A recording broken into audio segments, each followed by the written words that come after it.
people don't know about the Canadian market, but that frankly has become a little bit out of control. I'm going to share my own kind of personal views, which I don't do all that often as a lawyer. But in this case, I think this is an organization that has a mandate. Before we get started with the show, here's a quick word from our sponsor, Global Training Center.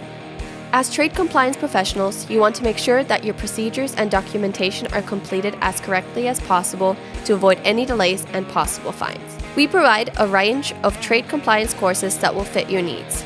From in-person or web training to recorded on-demand courses, we can train one or even thousands on your team through your learning platform or on our portal. We can even customize a private session for your team. Go to globaltrainingcenter.com to find out more. Hey, folks, we're ready for a Simply Trade podcast show for our Canadian listeners. This is a new show that we have launched, and I have a co-host, Kim Campbell, who is, it's like Kim and I go back a ways, and I'm telling you, you've heard some of the stories on it.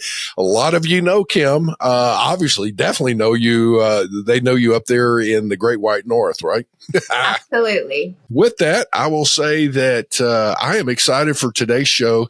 Kim, this series of shows, this is, again, something that I'm really intrigued with. There are so many transactions and trading partners of Canada and the U.S. being very large trading partners, but Canada and the rest of the world, whether it's Canadian imports, exports, all kinds of things going on, there's a lot of things happening on the Canadian side of things. So anything you want to start off with here from your perspective? I'd love to. Thank you, Andy. It's so much fun to be here and officially kind of kicking off our secret that we have the trade, Simply Trade A, and I'm co-hosting with you. So that's very exciting.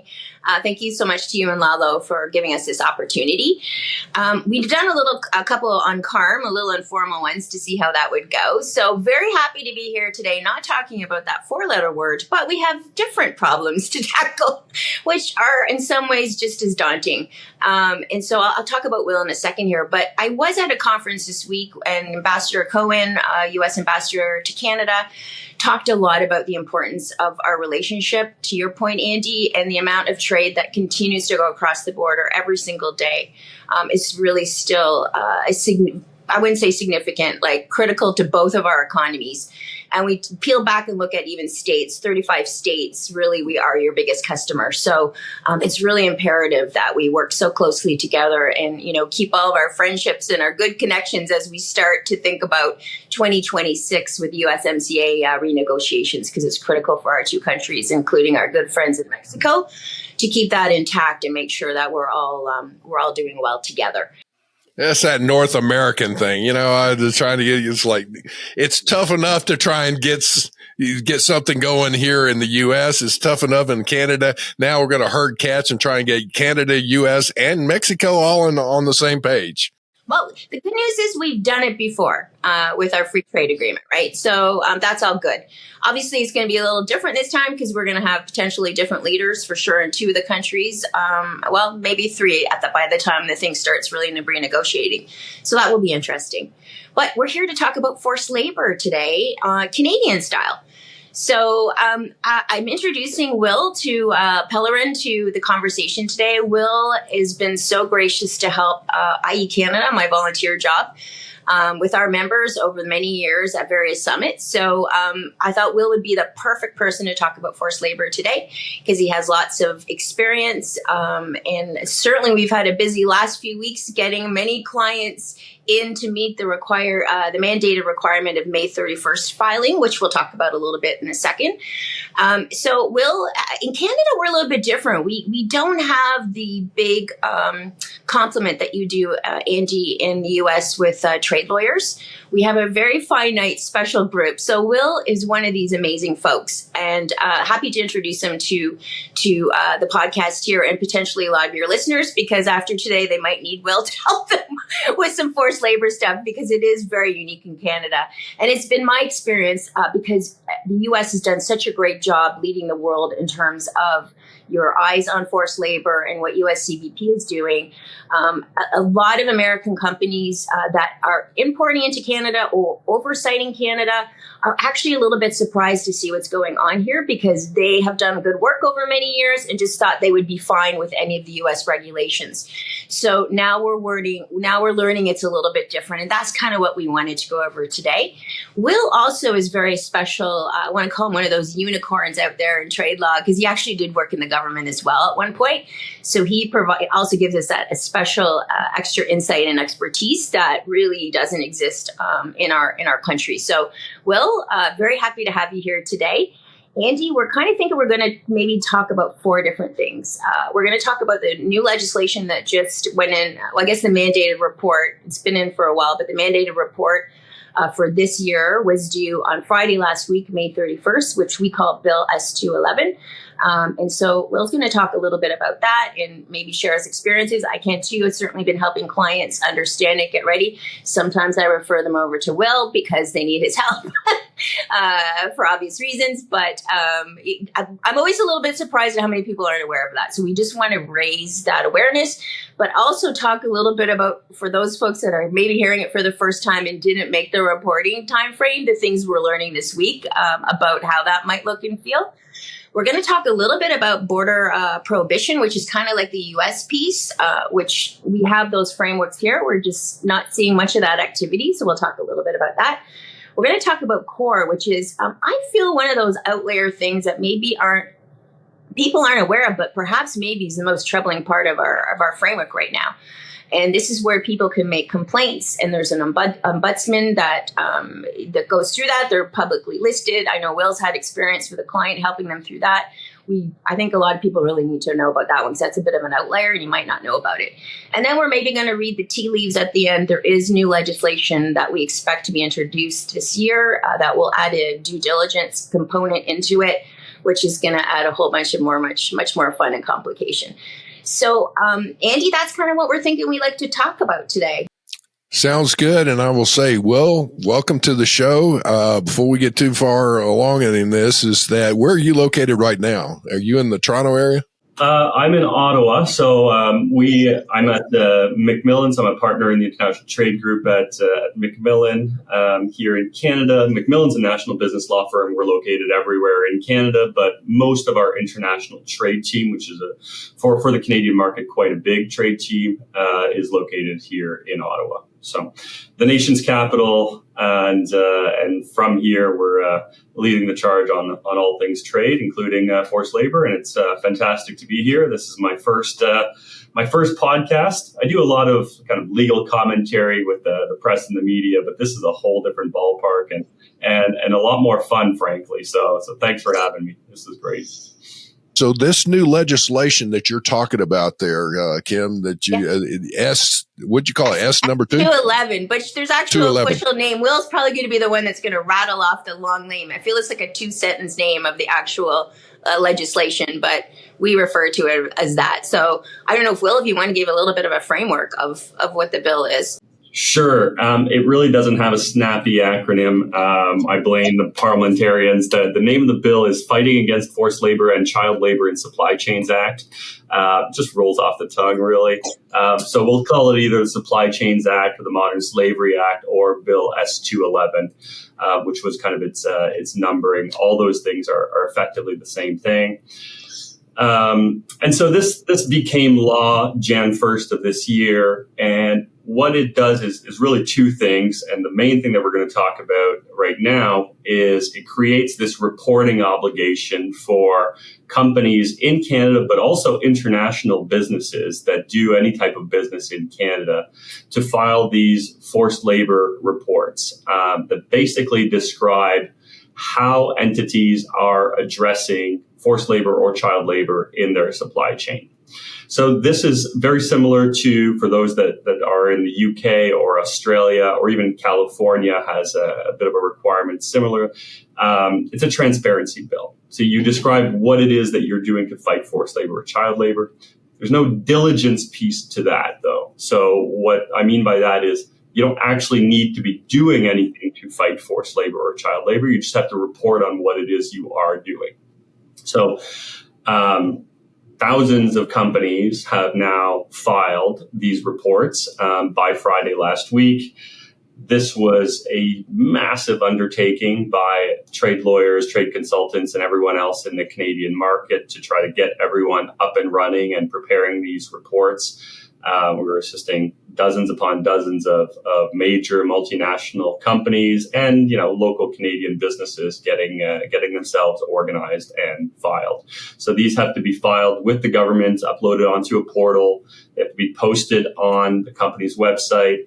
And they had to be approved by the board of directors of the company themselves.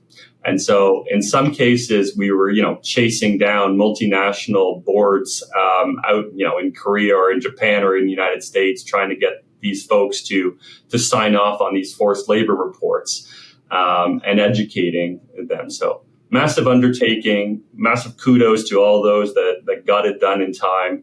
And frankly, really happy that it's almost over. So, Will, now that we've probably given a lot of people a heart attack about the report, because some of them are thinking, oh my God, I know nothing about it. Maybe we can just share the criteria that... The simplest way to think about this was it was kind of a three-part test, right? So you had to have some nexus to Canada. So you either had to have a place of business in Canada, assets in Canada, or you were doing business in Canada. Doing business in Canada is a very broad term. But generally, you would know if you're filing taxes in Canada, right? If your entity is filing taxes in Canada, you're probably almost certainly doing business in Canada, whether it's GST, HST, the sales tax, or your income tax. So that could be, a foreign business that's an importer of record acting as a non-resident importer into Canada, for example, bringing product in. It could be someone that has a couple employees involved in the sale of product, even if they're not a Canadian business at all. So that's part one. You have that nexus to Canada. Part two was size thresholds. You had to meet certain size thresholds to be included. So tiny, SMEs weren't caught by this. You had to hit two of the three of 40 million in revenue, 20 million in assets, or have 250 or more employees. So two of the three of the revenue, 40 million, assets, 20 million, employees, 250. And so if you hit that, then you're an entity, and that's part two. Part three is the activities test. You have to be involved in something that the government actually cared about here, which was you had to be either producing goods anywhere in the world or importing goods into Canada. So if you are a manufacturer in the United States, even if you're not the one doing the importation activities, because you're producing goods and you have that nexus to Canada, you're in. You had to file by May 31st. And the penalties for not filing were really significant, or up to $250,000 for failure to file. And there's personal liability on the boards of directors for companies that failed to file and so on. So now, we don't think much enforcement is going to occur here. Year one, we heard many times from the regulator, which is Public Safety Canada, that it was all about education, that they're not going to be, tracking down and breaking down doors on this. But nonetheless, this is a really kind of significant piece of new legislation that does have teeth. So I guess though too, Will, just to highlight that, even if they're not doing enforcement, technically you're not compliant.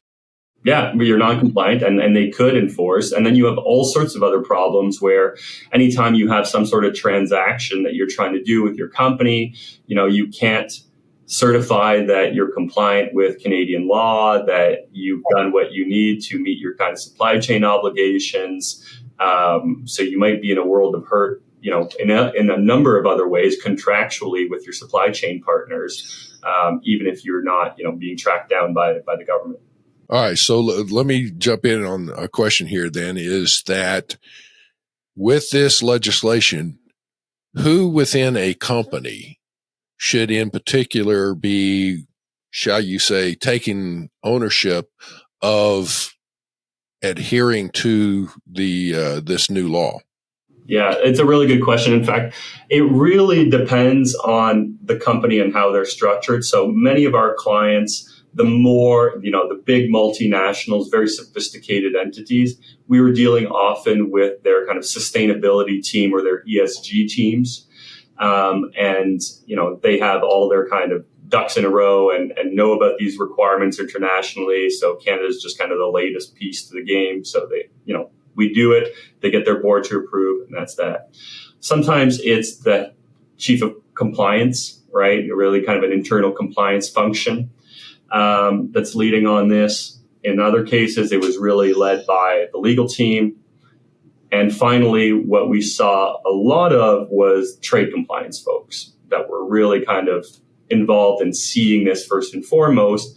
And that would happen a lot with American companies because forced labor in the United States is primarily kind of a trade compliance issue. It's a border issue, right? And so people were seeing forced labor in Canada and saying, oh, well, I guess this is us. We're the forced labor people within this company. So I guess we have to draft this report for Canada now. And then they would run it up the flagpole and get their, head of legal or their CEO to approve, and then it'd go to the board and get signed. So it really depends on the structure of the business and how they're organized. But we basically saw every permutation under the sun there. I don't know if there's a right answer or wrong answer, but I think the right answer was somebody needs to know at the company for sure. And I can tell you too, Andy, just on my journey over the last, couple of years talking about this at conference in the US, it was a lot of time the trade compliance folks that were certainly identifying it and bringing the information internally. And then what William just described or Will just described was any one of those people might be taking the charge at that point. I had a mixed bag myself, even in my own space. Okay, so to that point, I guess this, if you are again a compliance side of things, you're going to have to look at and don't just kind of whine and carry on. I mean, you got to put together the in a succinct message, as far as what needs to happen with the company and to implement it, because executives don't have time to go through a dissertation of something in there. I would say that if Canada Customs looks at this, and I assume it's Customs that would be the policing agency. No, that's a great point. It actually is not. And that's uniquely different from the U.S. too.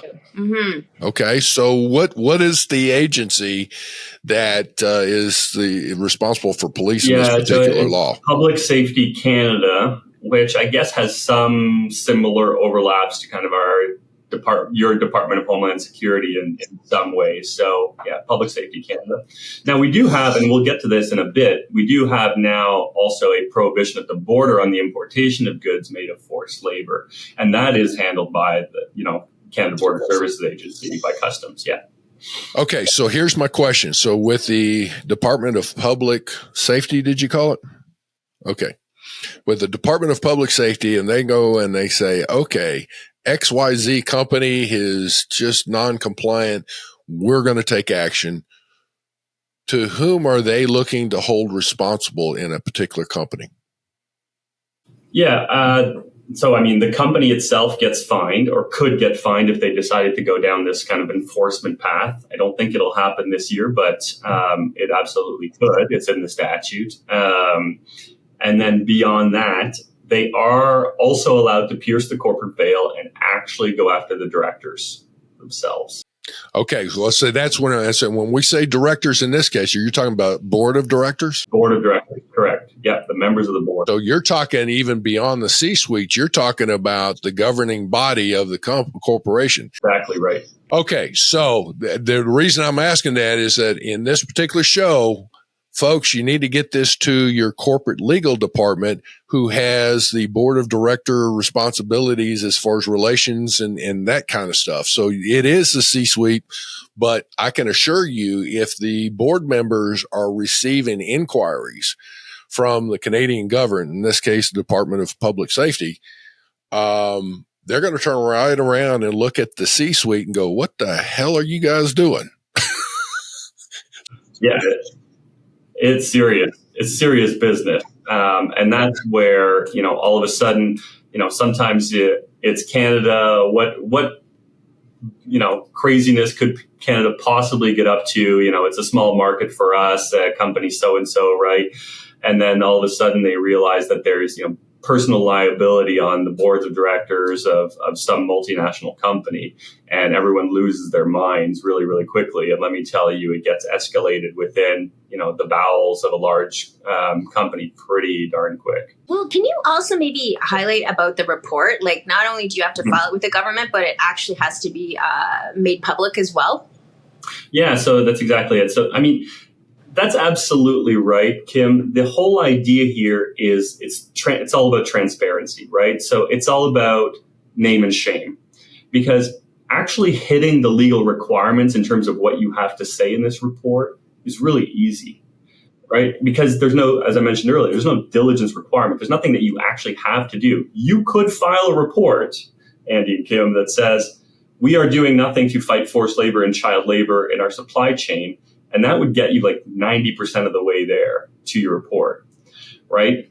If you file that, you're absolutely off your rockers, right? Like that would be a terrible thing to file from a reputational perspective. But from a legal perspective, it would be fine. So the whole idea here is to encourage people to do more and to take, a deeper look at their supply chains. And do more tracing and do more diligence and do more training and all these sorts of things that you have to report on, so that in the future you report, that you're not ashamed of putting out this report, frankly. So it has to go up on your website. And we're frankly seeing a whole lot of companies start asking their suppliers what they're doing, right? And so even though this is just about transparency, if I'm the government here, I'm actually liking the outcome quite a bit, because we're already seeing real actions being taken. We're seeing a lot more companies start doing training because they want to report that they've done training on forced labor. We're starting to see companies that are already putting in new codes of ethics and new vendor codes of conduct because they want to be able to say that they have these things, that they've done the work. Companies are doing way more tracing already in Canada, supply chain tracing, and trying to go up to tier 2, tier 3, tier 4 suppliers because they want to be able to say it and not be ashamed of where they've been so far. So in that sense, the bill is actually, highly successful from the government perspective. Also say that, yes, there's a lot of companies that are just now changing some things. They finally realize they need to do something. Like some of the compliance people, they're probably hoarse from shouting out so much, you've got to do this, whatever. Okay, so they're finally getting there. There is, in dealing with so much massive amounts of data, and it's in different places and all of that, this right here is where the application of artificial intelligence technology or AI technology and empowering the not only your import-export compliance groups, but your supply chain management folks and the different aspects of it would come into play and make you much more effective. So, we're not going to be getting into the details on this now, but that's one where I've just got some other shows. We just had a great strategic discussion on AI and how it would really benefit companies, not taking your job, but actually making them more effective. And the red flags of, hey, you know what? You've got a part or a widget in your arsenal of goods that you're trying to sell that has a red flag on it that their tier 3, supplier may be using forced labor, and that's a red flag comes up. You better be checking that out instead of now ahead of time versus wait till it gets to a port and then you're going to lose it, or you'll have to scramble to do something. So that's something that comes in play. Sure, that would be one tool potentially that people would be reporting on, but this report is like really much more fulsome than that. Even that would just be one component in my head that you could obviously do your due diligence to do that. But such a good and important point, Andy, for sure. I wouldn't mind just also leveraging what Will just said, though. As much as there is this mandated folks that have to report, I think Will also has just highlighted it's people outside of that too, because for sure what's happening is now these companies that are mandated reporters are going back through their supply chain. So I don't think anyone is exempt from it. It's even SMEs are going to have to deal with it because they're going to have to prove to these folks that they have made sure that none of this stuff was a forced labor. So as much as there's a free pass right now, potentially for them having to file a report, that work is now really starting to take hold, as Will pointed out, and those people can all expect to have some skin in the game around their part in making sure that forced labor is not in the supply chain. And let me make a point here again, with our listeners, folks, yeah, you're having to do a report for this law as it appears. But what's the intent here? The intent is drilling in to say, do you have somebody or a product that you're buying from somebody that is using, the forced labor, child labor, or doing something nefarious that they shouldn't be doing? That this is a way, and in the laws, the whole intent here is not to make it a bureaucratic nightmare for you, but it should be one of those things. And I think you said, hit it, Will. This is something that you ought to be proud as a company and say, look at what we've done. And hey, you know what? We did find a problem, but we're jumping on it. So it's like that, we're going to get that fixed and be on that quicker than a duck jumping on a June bug going after it. It's like, hey, we're going to get this fixed and resolve the issue and move on. So yeah, we're proud of not only of what we done, but hey, we did uncover some things. Turn it around and make it a positive. We discovered some things that have been there all along, and we're doing something about it. Yeah, that's exactly right. I mean, we had some clients that were frankly very pleased to be able to do this, and they knew that they'd look better than their competitors when they put out their report, right? So it's a competitive thing also. If you can show that you're better at having a clean supply chain than your competitor, that's a competitive advantage that you can flaunt in the market, right? So Yeah, I'm wondering, Will, might be smart just to talk a little bit about core, since now and before border prohibition and reading the tea leaves, only because it does kind of talk about reputational risks that could happen to you in a different way. Yeah, absolutely. And this is probably one of those things that people don't know about the Canadian market, but that frankly has become a little bit out of control. I'm going to share my own kind of personal views, which I don't do all that often as a lawyer that comes at it from a kind of neutral, objective, legal speak commentator. But in this case, I think this is an organization that has a mandate, and they've taken it and run and probably have gone a little too far, a little too fast. So let me introduce these folks. This is the Canadian Ombudsperson for Responsible Enterprise. So CORE is the acronym. So the CORE is this organization that's set up within Global Affairs Canada.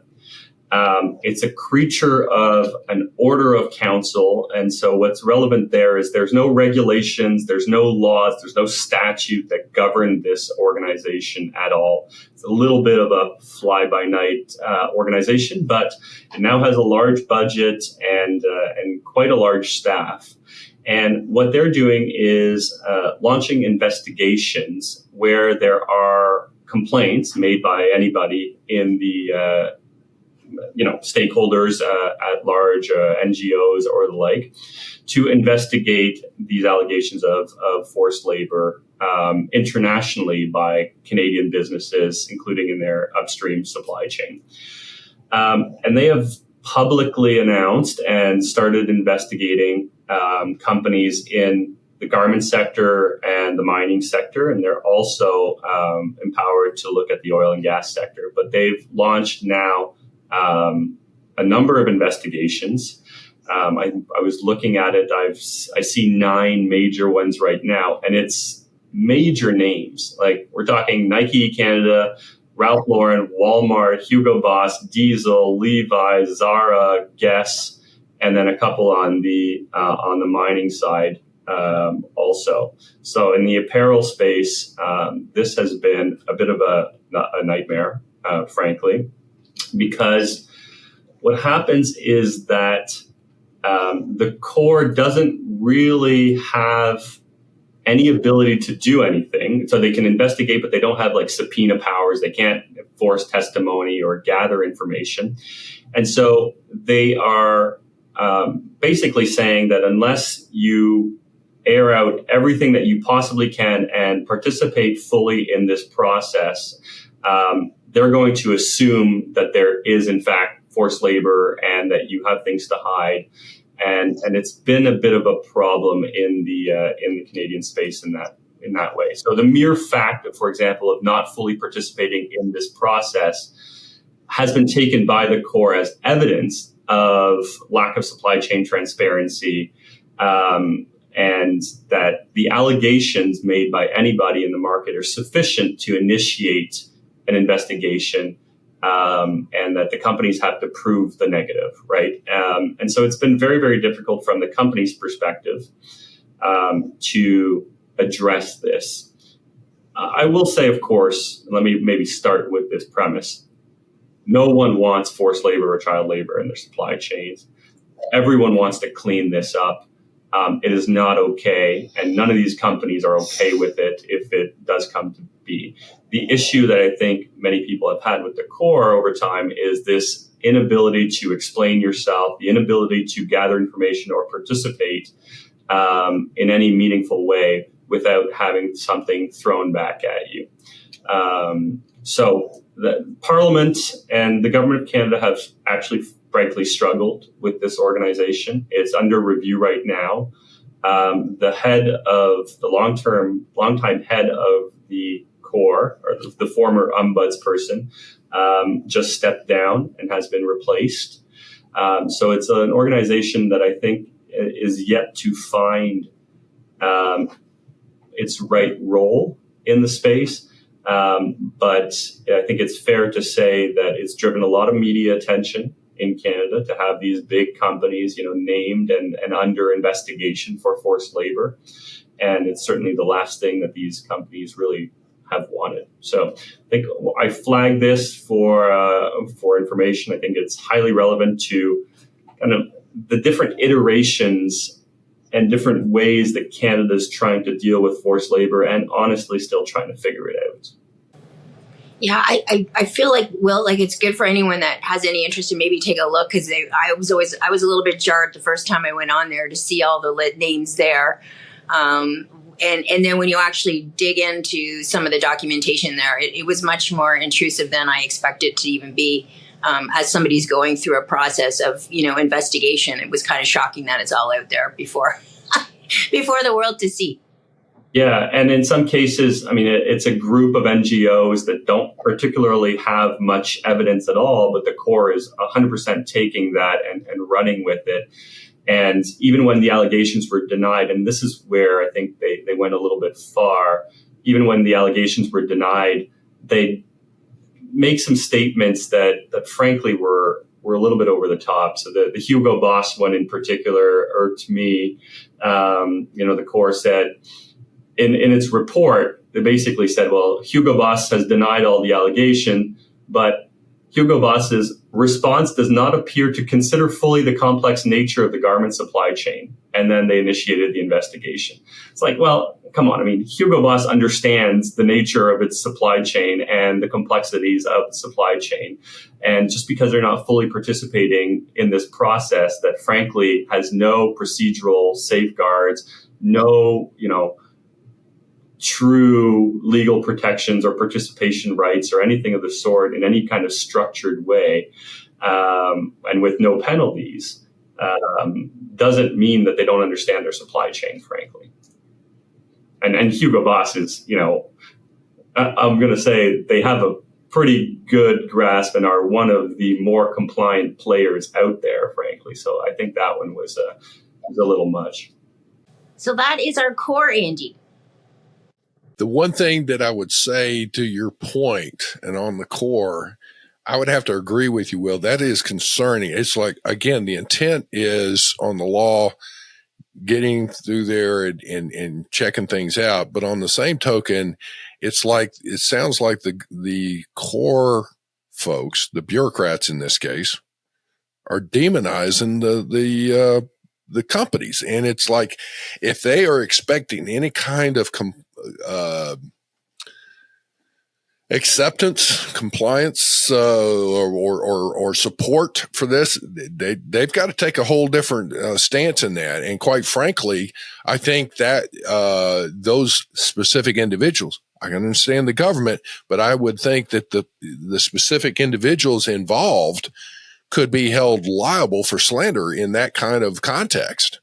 I mean, this is new law and stuff, and I'm sure you're not really looking at trying to do something like that. But I guarantee you, if that were my company and somebody made that statement in there, man, I'd be badder than a wet hen. I'd be going out there and say, look, I'm going to part your hair with a hatchet on this. I'm going to file suit against you. Here is like, what's going on? So I'm sure there's a lot of Canadians that are sitting there going, what the hell did he just say? I would just be upset. Yeah,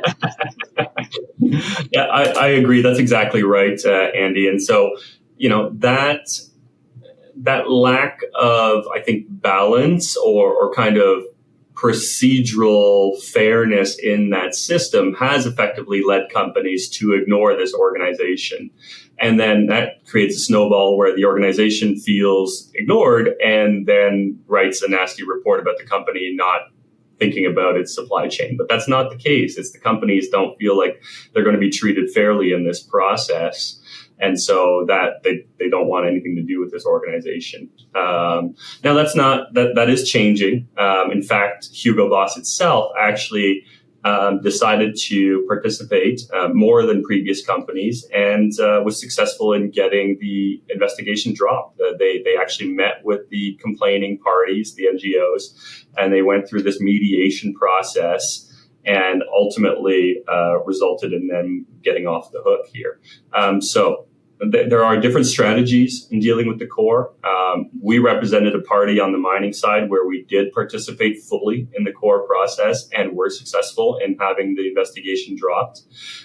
We were able to show that the evidence was not true, that we were not, engaged in the Xinjiang region, that the company previously had, closed the mine in question and all this kind of stuff.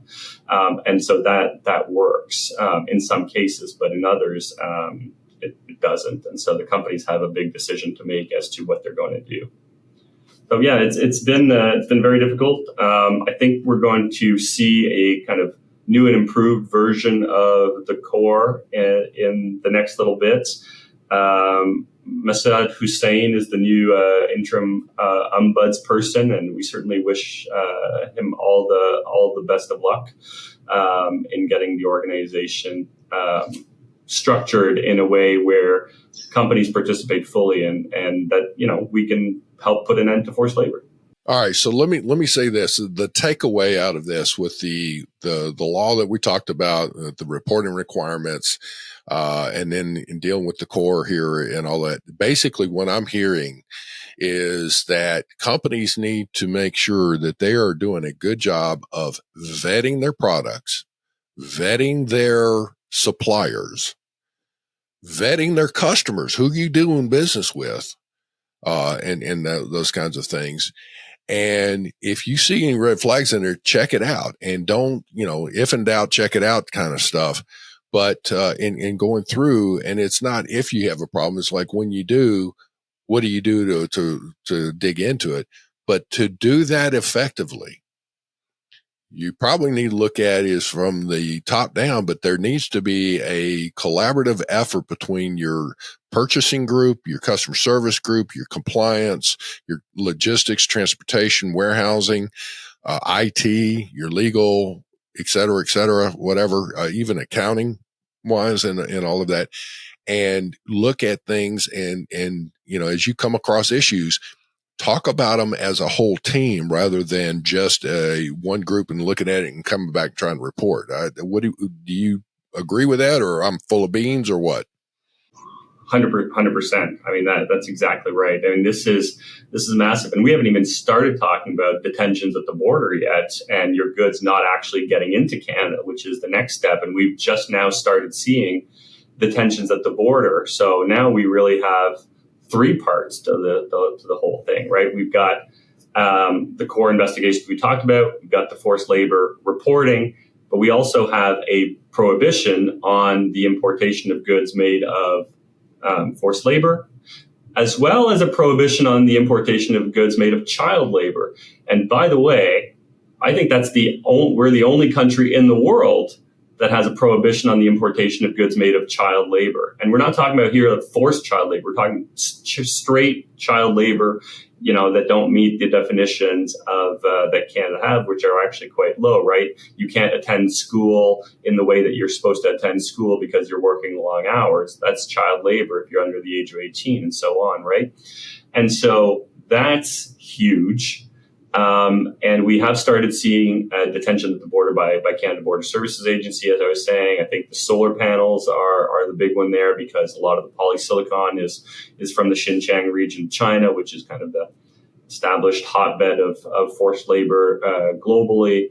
And we're going to run into some real issues there because it becomes, so in Canada, this is the interesting bit, forced labor is a tariff classification issue for all the trade nerds out there, where a chicken is no longer a chicken, right? A hammer is no longer a hammer, or a T-shirt is no longer a T-shirt. A T-shirt becomes a good made of forced labor. It gets reclassified under the HTS, the Canadian version, or HS code 98970000, right? Where you have a good made of forced labor, or child labor.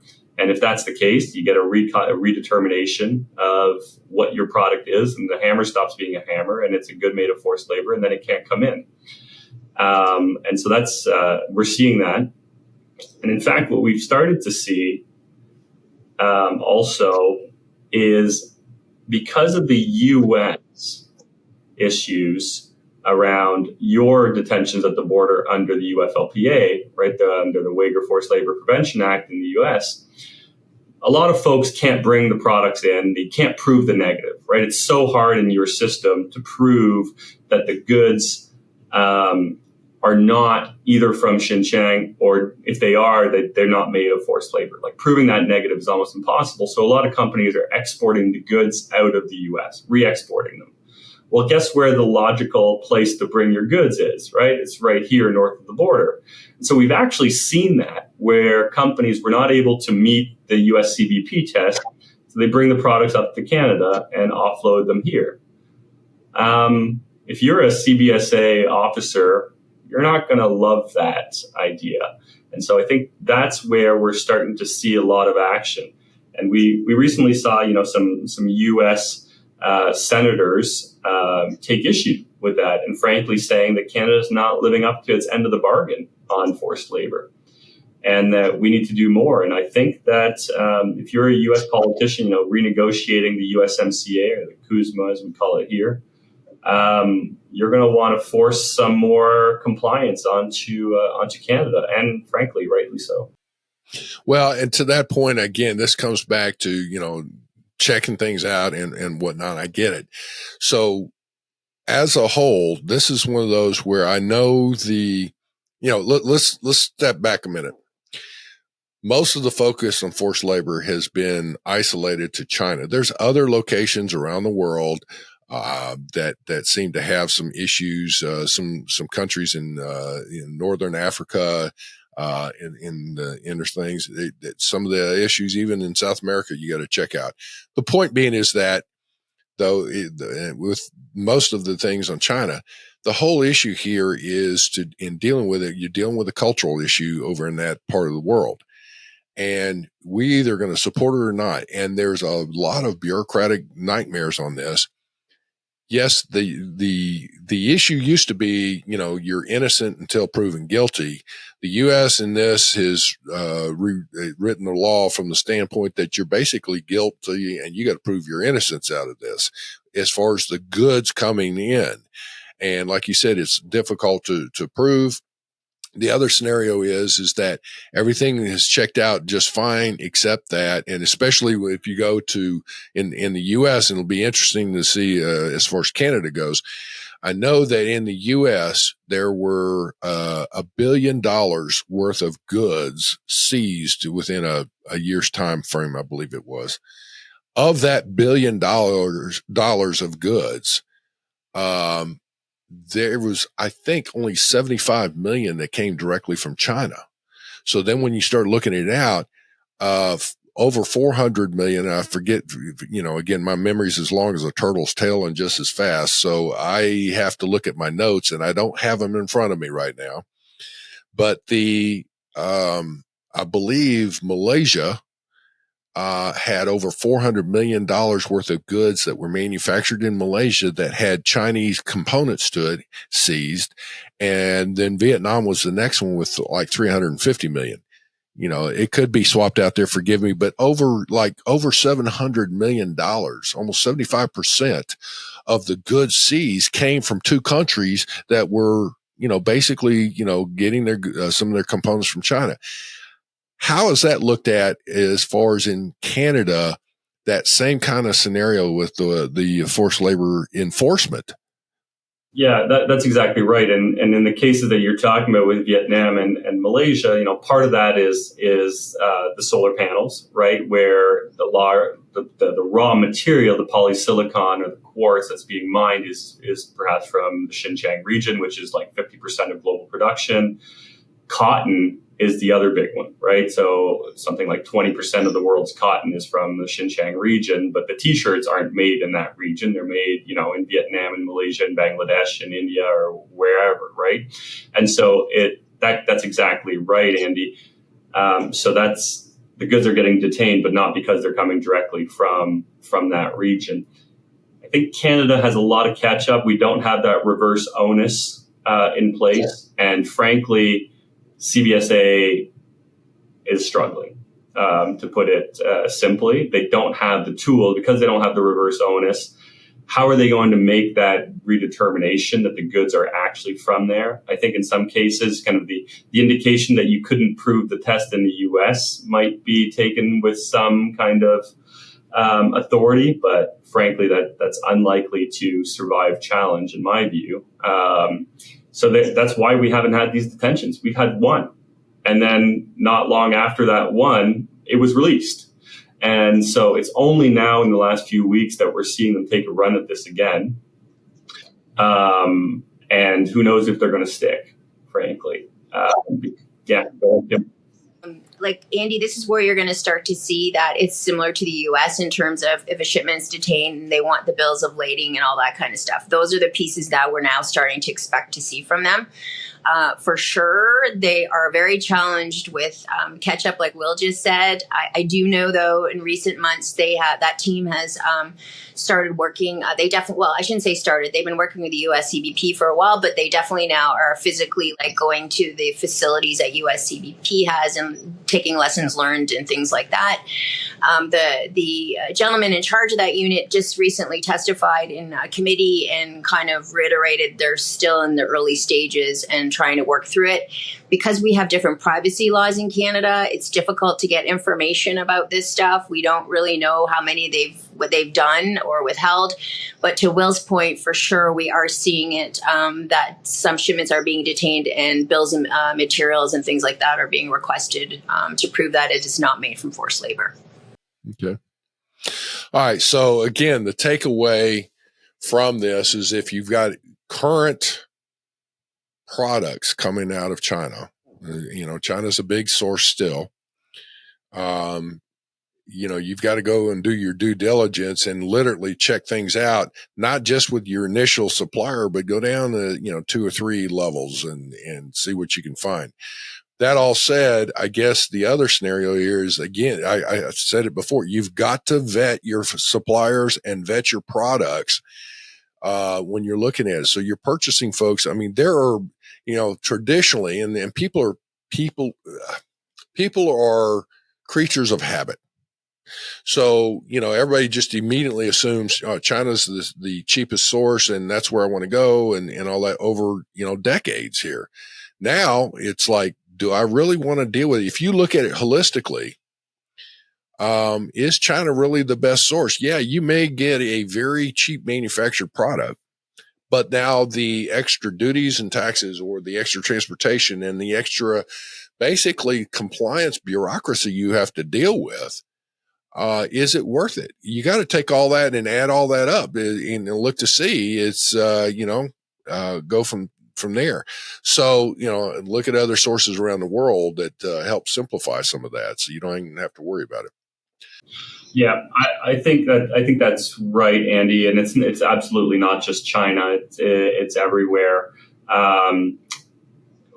I think that the biggest takeaway that I've kind of wrapped my head around over the last little bit is that the government of Canada and other governments also, for better or for worse, expect companies to know everything that is in their product and every part of where it's from all the way to the raw material.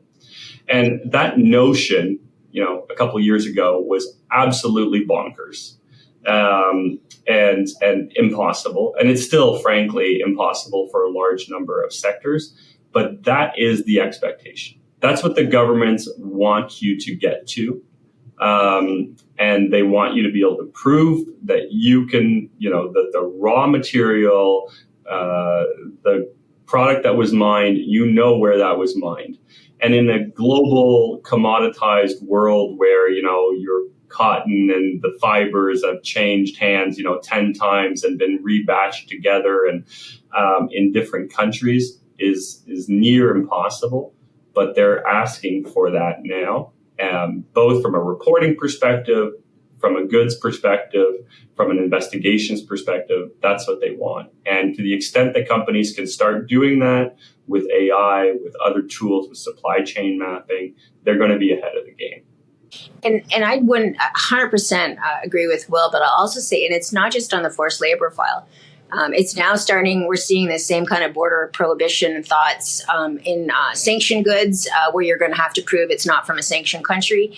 And we're also now seeing it on the plastics file. Like in Canada, we're really on the plastics. So we now have to start basically knowing where your goods are of origin, right down to the atom, like what kind of plastic it was and where it was and where is it going to go when it finishes the end of life of its product.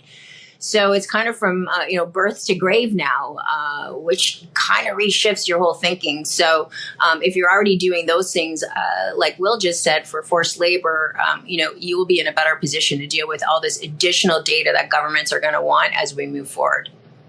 Well, and this is a good segue into, again, talking a little bit as far as solutions, and that'll be something that we'll get into more detail in future shows here, Kim, but literally talking about the AI technology. There's no way you can do this manually, and you can attempt it. And if you're not proactive, you are already way behind the ball game on this. It's a teamwork effort, and the AI technology would be one of those that is going to help empower the right parties. And it could be different functions there. It could be from an accounting perspective, the sourcing, the compliance, the whatever, all of that to help deal with that, to say, here's the things in processing all this information. Here are the items that you need to look at. Rather than looking at everything, it pulls those needles out of the haystack to say, these are the items that require further investigation. There's possible flags here, and you're proactive with it. You're so right, Andy. And there's so much more open source stored out there, data that people can use that are probably not even leveraging. Like I've just even recently learned about ship pinging. Like you can actually follow where your goods are through satellite pinging to know, where they from a carbon footprint. But it would also be helpful for some of these other things that we're just talking about too, to prove that the goods hadn't transversed through some of those countries. So really exciting times in terms of tools and what's available, but still lots of work to do and rethinking about how we move our goods and how we're complying with regulators. All right, we're going to need to try and, because of time here, kind of wrap up some things here. So what else did you want to hit on here, Kim? We're going to maybe read the tea leaves, and there could be some new legislation coming out this year. We expect to have from our Canadian government that will layer the due diligence piece in there, which will probably make it more imperative to make sure that you're doing things right, because you might have more ramifications legally. So, Will, I don't know if you want to try and read the tea leaves for us. Yeah. So the government has promised new legislation by the end of the year on forced labor. And so we've all been going around and trying to figure out what that will be. For a while, we thought it might well be a UFLPA-style reverse onus piece of legislation that assumes that goods from Xinjiang or other places are made of forced labor. We recently learned through the media that that was not the case, that that's not what they were looking at. So that leaves a couple options. The first is, as Kim mentions, kind of a true diligence bill. And we have had clients that are doing some consultations informally with the government on this. I think there are countries, of course, that have diligence bills, right? Like France has a duty of vigilance act. The Germans also, where certain companies, and it's always the very largest companies, have to actually have processes in place to map their supply chain and to clean it up and to show that there's no forced labor and that they're, doing training and doing all the things that are necessary. That is, possible. And certain companies probably have the capabilities of doing that at the very highest level of sophistication of businesses. There's a real danger that they bring in that diligence type legislation to companies that are too small, that are frankly not there or not capable of doing that. But beyond that, that is a possibility. So you're looking at, let's back up a minute. So forgive me for jumping in, but so there's new legislation being looked at, drafted to deal with, when you're saying dealing with the diligence of forced labor. So you're talking about actual forcing companies to do things to clean up their supply chain. Yeah. Okay. So to that extent, I guess what I would say, and Kim, I'm going to come to you on this one, as far as the action that somebody should be taking is you probably need to get involved with your trade associations that are respective to your industry and get involved in the committees or looking at you. Doesn't mean you have to be an active member from a leadership and get in the role. You need to participate to the meetings and look at what's going on, but they're representing that industry without naming a specific company. It's a way to push the issues and find out what's going on. Would that be good? Yes, thank you, Andy. That would be awesome. The Importers and Exporters Association of Canada would probably be a good place for you to come because we are active in all these files. And it's not just importers and exporters. We definitely have all the service providers there. Will is an amazing member, along with many other law firms, accounting firms, you name it, everyone in the supply chain that supports importers and exporters. And this is exactly what we do. And we've spent a lot of time about forced labor today here too. But there's some other big files coming as well, which is plastics. We've kind of teased, Andy. We need a whole show on that. And also sanctions. There's a whole bunch of changes coming there as well. So if you have anything in the Canadian marketplace, we have value for duty. We're still trying to figure out how that's going to look and feel. This would be an excellent place to come to get your information. Obviously, your service providers are great too, but we definitely take it from a direct importer-exporter perspective. And you can quite often hear it right from the horse's mouth and have lots of other good counsel that will help you navigate. But I think too, Will, just pointing out, this is a marked difference I find between the U.S. and Canada in terms of how we lay out legislation. We try and read tea leaves. We try and guess. For many years now, our institutions aren't really working with us before things come out. We kind of find them after the fact or bits and pieces. So that's why it is really important to be with an association, because at least we kind of get the most current information with our partners. Where other people might struggle if you're trying to figure it out on your own. Well, you definitely don't need to be complacent and say, well, let somebody else deal with it and it comes at you. You need to, in this particular case, if you're not involved on the front end and trying to influence what needs to be in the appropriate legislation, then, you're going to suffer the consequences, and it will drive up costs usually, because just to adhere to it. You can't play ostrich here. You can't bury your head in the sand. And the ship has sailed, frankly, on ignoring forced labor or ignoring supply chain mapping or getting your ducks in a row. Yes, agreed. And even from Will and I's perspective, because people will come up to us to help us, but the importer really has to be part of it because they're the ones that have the information and the knowledge and the requirements. So we can help them, but at the end of the day, they have to actually be doing it. So that's why it's really important that everyone's involved for sure. Excellent. Well, I will say, this has been a good discussion, Kim. I really appreciate what we've gone through here. We're going to need to wrap this up because we could keep on talking. And, I could talk the horns off of Billy Goat in a New York second. I think you can too. So I love it. Folks, listen, this is something that we need you to share our show. We need you to like it, whatever, subscribe to us, expand this out, let people know what's going on. Hey, let us know if you've got some questions or topics that you'd like for us to address. Bring them up, because I guarantee you we'll look at that and plow new ground with all this stuff to see if we can't get something going here for you.